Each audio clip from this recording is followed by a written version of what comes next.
Okay, इस question में दिया गया है an object is projected with kinetic energy K from point A at an angle of 60 degree the horizontal. The ratio of difference in kinetic energies at B and C to that at point A. तो आपसे जो पूछा है that is ratio of the kinetic energies at point B and C, difference in kinetic energies at B and C का ratio निकालना है to the kinetic energy at A, ये आपको फाइंड आउट करना है.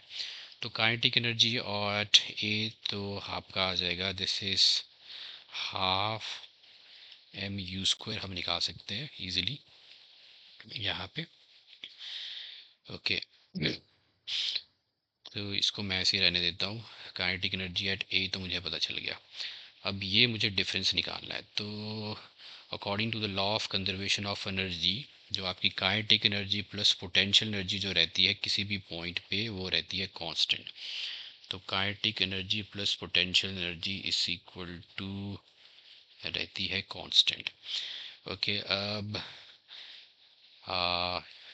तो या तो आप kinetic energy plus potential energy को यहाँ पे हम लिख लेते हैं let's say the total energy. ये आपकी आ गई टोटल एनर्जी. अब इसी कॉन्सेप्ट को अगर हम अप्लाई करते हैं पॉइंट बी और सी पे, let's apply this concept at point B and C. तो kinetic energy plus potential energy हो गया total energy which is constant, और potential energy is given by the formula m g h. तो हम ले लेते हैं एट पॉइंट बी पे. सो एट बी पे तो kinetic energy at B plus potential energy at B is equal to हो जाएगा total energy. So this gives me the kinetic energy at B is equal to हो जाएगा total energy minus the potential energy at B. इसको मैं लिख लेता हूँ यहाँ पे.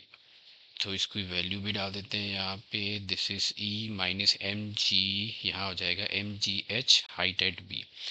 अगर हाइट एट बी पे देखो तो this is the maximum height यहाँ पे, ये मैक्सिमम हाइट है. तो इसको मैं मान लेता हूँ एच. तो पोटेंशियल एनर्जी एट बी हो जाएगा total energy minus m g into h which is the maximum height. ये मैंने रख लिया. अब हम जाते हैं पॉइंट सी पे. एट सी पे भी सेम कॉन्सेप्ट यूज़ करेंगे. Kinetic energy at C plus potential energy at C is equal to हो जाएगा टोटल एनर्जी. तो kinetic energy at C is equal to आ जाएगा total energy minus this potential energy at C. तो minus E minus यहाँ हो जाएगा m जी, height जो है ये ज़ीरो है. तो kinetic energy at C is equal to हो जाएगा टोटल एनर्जी. ओके, अब इन दोनों का हम निकालते हैं डिफरेंस. ये आपको चाहिए. तो के बी माइनस के सी इज इक्वल टू हो जाएगा E minus m g h minus E. E और ई कैंसिल हो गया. तो के बी माइनस के सी का मैग्नीट्यूड लेते हैं, यहाँ आ जाएगा एम जी एच.